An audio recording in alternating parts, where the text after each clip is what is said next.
fight. Why doesn't the prototype kill player? There's something off here. The prototype has had multiple chances to kill player.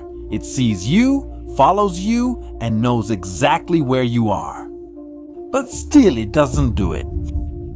And that, my friends, is no coincidence. Because in Poppy Playtime, when the prototype lets you live, it's because it's using you. This fits with what we already know about the prototype story.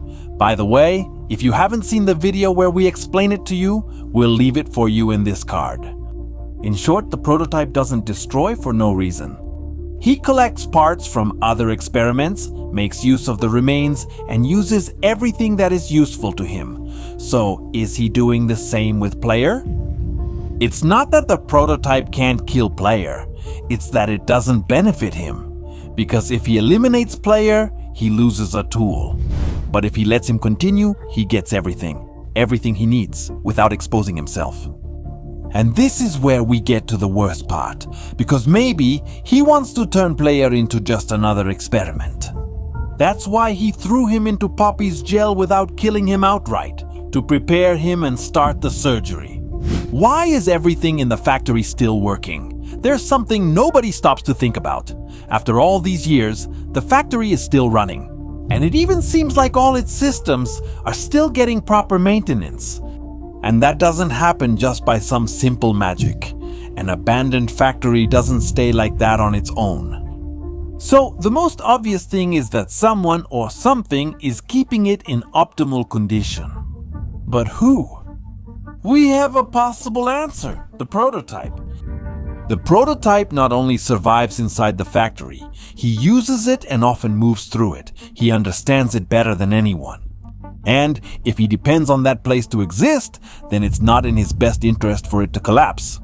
That opens up a pretty logical possibility that the prototype, along with other experiments, possibly his allies, keep the factory running. Because it's practically his home. And this would explain why everything is still active after so many years. Huggy, Wuggy, and Kissy, Missy, are they dead? In Chapter 5, something happens that completely changes the game. The prototype finishes off Huggy, Wuggy, and Kissy, Missy. At first glance, it seems like both of them died, but the game never confirms it outright. In Poppy Playtime, someone falling doesn't always mean they've disappeared completely. Because we're talking about experiments that have survived much worse things, a clear example is Sawyer.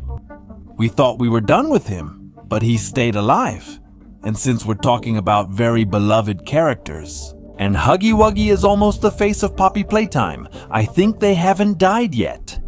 Possibly, somehow, they were helped with Poppy's gel, which is going to help us be able to defeat the prototype.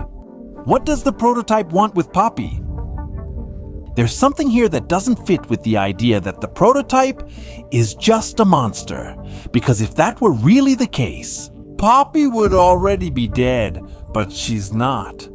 Every time he has the chance, he doesn't destroy her. He picks her up and takes her away, and this completely changes how we have to see it. These actions suggest that the prototype sees something of value in Poppy, and if we connect it with what we already know about his story, it starts to make a lot of sense. The prototype doesn't just destroy for the sake of destroying, he reuses what's left from other experiments. So with Poppy, the logic points to the same thing. It's not that he's sparing her. It's that he's keeping her because she's useful to him. And this is where it gets more interesting, because Poppy isn't just any experiment. She's stable. She's aware. She has control. She's one of the few experiments that really understand what's happening in the factory. That makes her more than just a victim. Poppy is a key piece. That's why the prototype keeps her. Because he might need her whole for something much bigger. Why does player return to the factory? One theory says that player thinks he can help the survivors, or somehow put an end to all the horrible things that happened. Well, it seemed like he was one of the factory workers, and in a way, he feels that resentment.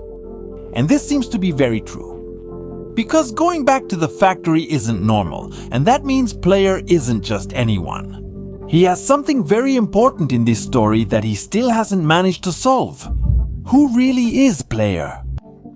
One of the biggest mysteries in all of Poppy Playtime is Player, because up until now, the game never tells you who he really is, and this is where things start to get strange. Because everything points to him not being a normal person. He's someone who probably had an important connection with Playtime Company. From the very beginning, you can use the grab pack without any problem. You interact with the factory's systems, and you survive many things that a normal person shouldn't. It's as if Player knows more than he seems to. And this connects to something key in the factory, Poppy's gel. We know that this gel is capable of keeping the experiments alive, of modifying the body or completely changing what someone is. So now the question is, what if Player was also modified? There isn't any official confirmation, but there are enough clues to think that he's not completely human. And if this is true, then you're not just exploring the factory, you're reliving your past. What is Harley Sawyer really now? There's a character that almost nobody really understands in Chapter 5, and obviously, it was Harley Sawyer. Sawyer is no longer just a simple human. After everything he did in the factory, the company itself ended up doing the same thing to him. They turned him into part of the system. Basically, into a consciousness integrated with the technology that controls the factory. But he's not alive like before, although he's not dead either.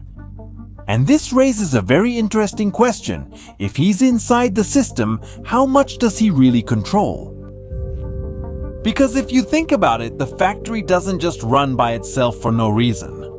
There are doors that open, systems that respond, things that react just when they should. That doesn't seem like something completely automatic. Maybe Harley Sawyer is still fulfilling his function, keeping the factory running, like some kind of guardian of the system. Or maybe he's doing something much darker. Because if Poppy Playtime has made anything clear to us, it's that no one who has been part of these experiments is left with a normal mind. So if Sawyer is still inside the factory, is he helping to maintain order? Or is he waiting for the perfect moment to take back control? What is the factory really? After Chapter 5, the factory stops seeming like just an abandoned place. It actually seems like it has a consciousness. It feels like a system that's watching all the time. If you think about it, it's no coincidence that everything works just when you need it. Here's where it gets intense. If Sawyer still exists within the system, and the prototype also has control over certain parts of the factory, then you're no longer inside a normal facility. You're inside something that functions as a complete system, with total control and possibly sentient. And if this is true, then the factory isn't just active. The factory is alive. What other experiments exist? The prototype isn't the worst thing in the factory. It's just the one we know about, because the ARG has already made something clear. There are more, many more. The ones we never saw, the ones that were never even shown. So all that's left is to wait and see what Chapter 6 will surprise us with.